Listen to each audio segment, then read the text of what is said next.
Every day, millions of people face aggression online. I just posted my photo and an hour later, I received dozens of messages about how ugly and worthless I was, says 17-year-old Alina. Her story is just one of thousands.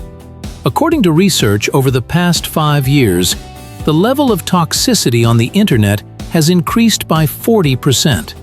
Every third teenager has experienced cyberbullying, and 2/3 of users have witnessed digital harassment at least once. What turns ordinary people into aggressors when they are on the other side of the screen? Psychologists call this the online disinhibition effect, when the absence of visual contact and anonymity create an illusion of impunity. A person who would never insult an interlocutor in real life easily spews venomous comments online. The screen becomes not just a window to the world, but a shield behind which the darkest sides of human nature hide. And in these digital jungles, survival requires new skills, emotional armor, and digital literacy. What happens to us when we go online? Why do ordinary people turn into digital aggressors? Psychologists identify several key mechanisms behind this transformation. The effect of de-individuation is the first, and perhaps the most powerful, catalyst for online cruelty. When a person feels anonymous, dissolved in the mass of other users, their moral restraints weaken. Studies show that when anonymity is felt, the level of aggression increases 3 to 4-fold. This is the same mechanism that makes a crowd more dangerous than an individual. Online, we often hide behind avatars and nicknames, which amplifies the effect of the mask, the ancient way of shedding personal responsibility. The second mechanism is the lack of emotional feedback. Not seeing tears, not hearing a trembling voice, the aggressor receives no signals that would stop them in real life. Empathy is blocked by distance and the screen. The third factor is the echo chamber effect, where toxic behavior is normalized within certain communities. A person sees others displaying aggression with impunity and adopts this model. Interestingly, even the most polite offline people can become true digital tyrants. This is related to the phenomenon of dissociation, the separation of online and offline personalities. Many aggressors genuinely do not associate their actions online with their real self, considering virtual space a zone without rules or consequences. Why do some people become online aggressors while others don't? The roots of digital toxicity run deeper than might appear at first glance. Childhood traumas play a key role here. Psychological studies show that those who themselves were bullied in their school years often become online haters. This is a peculiar compensatory mechanism, an opportunity to finally feel strong, in control of the situation. A former victim turns into an aggressor, completing a vicious circle of violence. The family environment forms the foundation of behavior. Children who grew up in homes where shouting and humiliation were the norm of communication transfer this model to the virtual space. They simply don't know other ways of interacting. Social inequality also fuels online aggression. People who feel like failures in real life compensate for this feeling by dominating online. Educational gaps exacerbate the problem. A lack of critical thinking and digital literacy makes a person more susceptible to manipulation and peer pressure. The cultural environment sets the tone for communication. In societies where aggressive rhetoric is normalized in media and politics, users adopt this model as acceptable. Interestingly, studies have revealed a connection between political polarization and the rise of online toxicity. When society is divided into hostile camps, the likelihood of aggression towards outsiders increases manifold. The role of emotional intelligence should also not be underestimated. People with low empathy and poor emotion management skills are more likely to resort to aggression as a way of communication. Digital aggression does not affect everyone equally. Research shows that there are high-risk groups that become targets much more often than others. Teenagers find themselves at the epicenter of cyberbullying. 80% of them have encountered online aggression at least once. Their vulnerability is explained by several factors: unstable self-esteem, the need for social approval, and a lack of psychological defense, which develops with experience. For a young psyche, every offensive message can feel like a catastrophe of universal proportions. Women face a particular type of digital aggression. According to UN data, they are 2.5 times more likely than men to be subjected to sexualized threats and harassment online. Ethnic and sexual minorities also regularly become targets of directed hatred. For them, online bullying often intertwines with the discrimination they experience in real life, creating a double whammy effect. People with disabilities report systematic abuse, especially on visually oriented social networks. The reaction to online aggression also varies. Women more often resort to avoidance strategies, blocking aggressors, restricting access to their accounts, sometimes completely withdrawing from public spaces. Teenagers, on the other hand, often get involved in the conflict, responding to aggression with aggression, which only intensifies the bullying. Minority representatives often unite into communities of mutual support, creating a protective environment. Statistics indicate a frightening trend. Victims of cyberbullying are 3 times more likely to think about self-harm and twice as likely to attempt suicide compared to those who have not faced online bullying. The invisible wounds of cyberbullying leave deep scars on the victim's psyche. When Marina, a teacher from Voronezh, became the target of harassment in a parent chat, her life split into, quote, and, quote, one, quote, 2, she admits.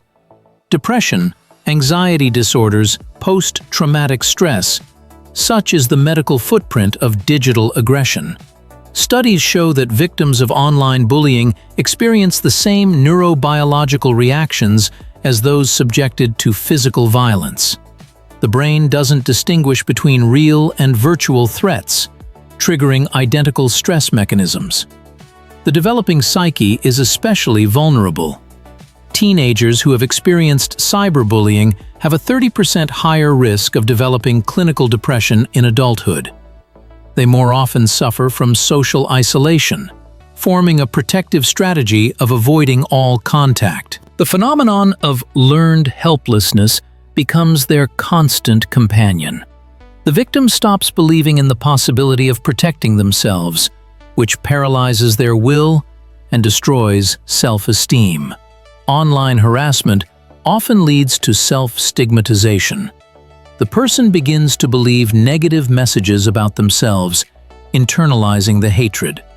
The long-term consequences of this process can haunt them for decades, manifesting in an inability to build healthy relationships, professional insecurity, and chronic anxiety. Have you ever wondered why there is so much malice on the internet?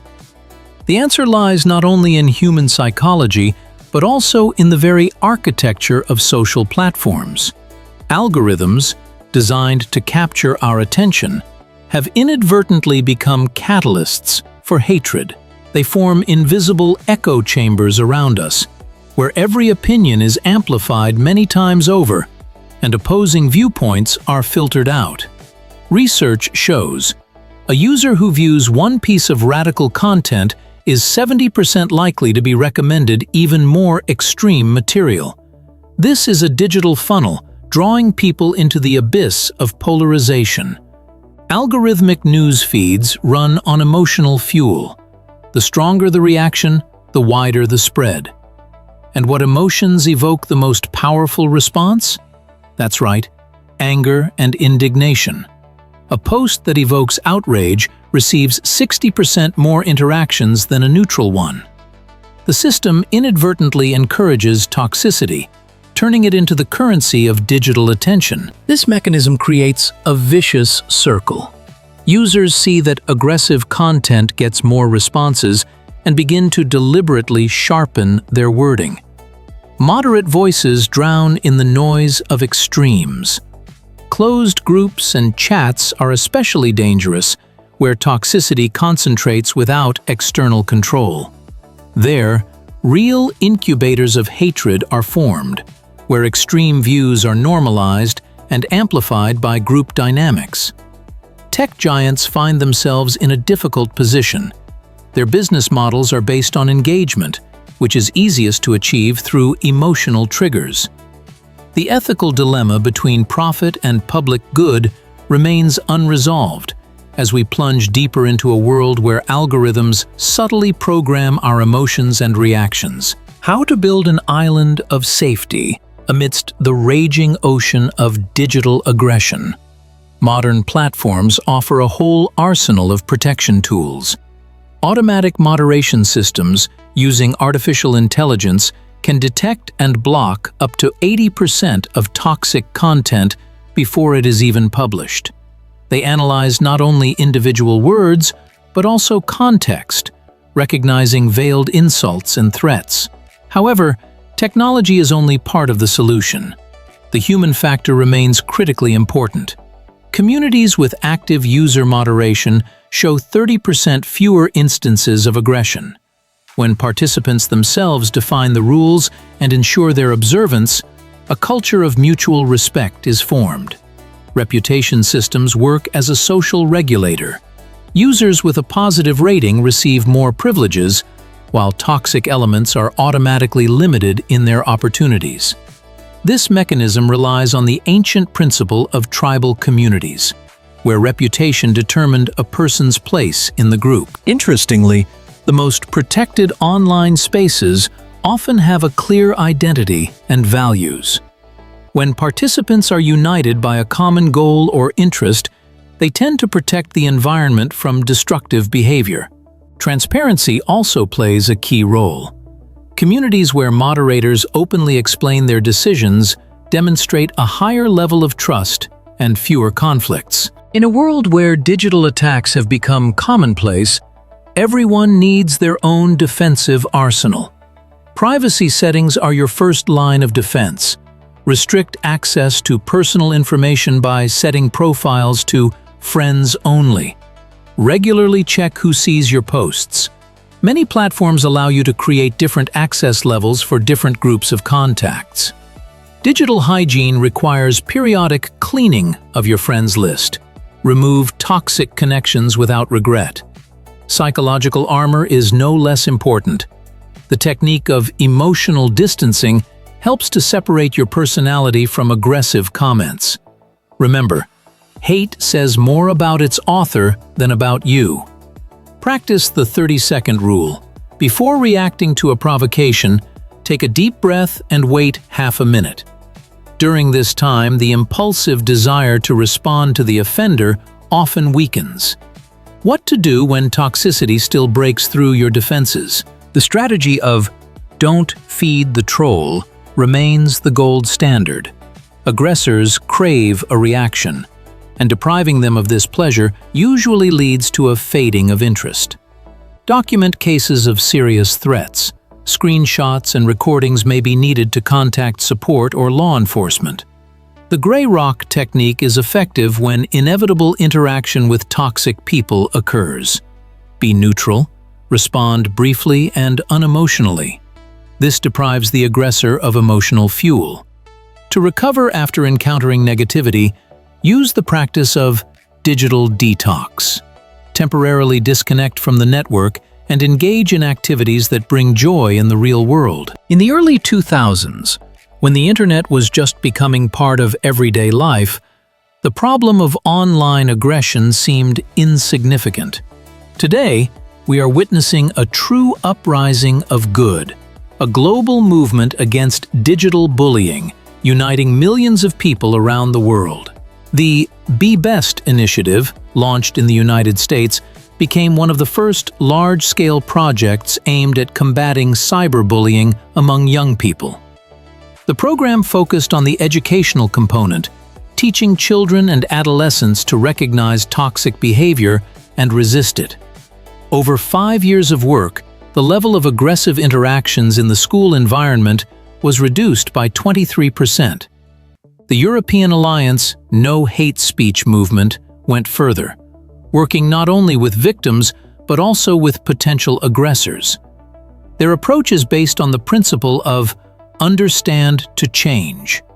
Through educational programs, they help people understand the mechanisms that lead to aggression. The effectiveness of this strategy is confirmed by statistics. Participants in the program are 70% less likely to exhibit toxic behavior online. The Russian movement, Travely.net, focused on working with parents and teachers. Their trainings and webinars help adults recognize signs that a child has become a victim or aggressor in the digital space. A significant achievement was the creation of a network of school mediators, specially trained educators capable of resolving conflicts at an early stage. Technological solutions deserve special attention. The Kindness AI platform uses artificial intelligence to identify potentially dangerous interactions and offers users to rephrase messages before sending them. Surprisingly, 75% of people who received such a warning actually changed the tone of their message to a more benevolent one. Can the fight against online aggression be considered successful? This question demands objective analysis. Numerous anti-bullying campaigns in recent years have shown mixed results. Studies indicate that educational programs reduce the frequency of aggressive incidents by 20 to 30%, but the effect often proves temporary. Comprehensive initiatives that combine technological solutions, psychological support, and a change in cultural norms are the most successful. The Digital Respect program in Scandinavian countries achieved impressive results by involving all stakeholders, from platform developers to parents and educators. In 3 years, the level of cyberbullying among teenagers decreased by 42%. Effectiveness metrics remain a stumbling block for many initiatives. Quantitative indicators, such as the number of blocked comments or deleted accounts, do not reflect profound changes in user behavior. Qualitative indicators become more informative. Changes in the tone of discussions, the willingness of witnesses to intervene in bullying situations, and the formation of a culture of mutual respect. A key lesson for future campaigns is the understanding that technological barriers alone are ineffective without parallel work on users' consciousness. The most successful projects do not merely block negative behavior, but offer positive alternatives, creating an environment where respectful communication becomes a social norm. What will internet communication be like in 10 years? Technological progress and public consciousness are moving towards a new era of digital ethics. Artificial intelligence will become a key ally in the fight against toxicity. Already today, neural networks are capable of recognizing aggressive content with up to 90% accuracy. And tomorrow, they will anticipate potential conflicts before they arise. Preventive moderation systems will be able to analyze not only text, but also context, interaction history, and even the user's emotional state. Legislation in various countries is gradually adapting to digital realities. We are observing a trend towards personal responsibility for online behavior. Anonymity is ceasing to be an absolute protection for aggressors. In South Korea, a digital identification system for commentators on major platforms is already in effect, which has reduced the level of toxicity by 37%. Social norms are evolving even faster than technology and laws. A new digital culture is forming where toxicity becomes a sign of low status and underdeveloped emotional intelligence. The younger generation, having grown up with an awareness of the consequences of cyberbullying, demonstrates a higher sensitivity to the ethical aspects of online interactions. Businesses are also changing their approach. Companies realize that a toxic environment repels users and harms their reputation. Algorithmic systems are being reconfigured to encourage positive content instead of provocative content. This trend will intensify, creating economic incentives for healthy communication. We stand on the threshold of an era of digital humanism, where technology will serve not only as a tool for communication, but also as a catalyst for our better, not worse, nature. The internet was created as a space for the free exchange of ideas, but over time it transformed into an arena for digital conflicts. Today we stand on the threshold of a new era, the era of digital humanity. Each of us, upon entering the network, makes a choice: to amplify the wave of toxicity or to become an island of kindness in the digital ocean. Our collective responsibility for the internet space is undeniable. One positive comment can neutralize dozens of negative ones. Research shows that in communities where 5% of participants consistently demonstrate supportive behavior, the overall level of aggression is halved. Digital empathy is a skill that can and should be learned. Behind every avatar and nickname stands a real person with feelings, hopes, and vulnerabilities. A simple practice: before posting a comment, ask yourself, would I say this to the person's face? Already changes the tone of communication. Conscious content consumption becomes a form of civic stance. By refusing to interact with toxic sources, we deprive them of the oxygen of attention. Algorithms are keenly responsive to our preferences. What we support today, the whole world will see tomorrow. We create the future of the digital space with every click, every like, every comment. This future can be filled with mutual respect and support, or with the poison of mutual hatred. The choice is ours, here and now.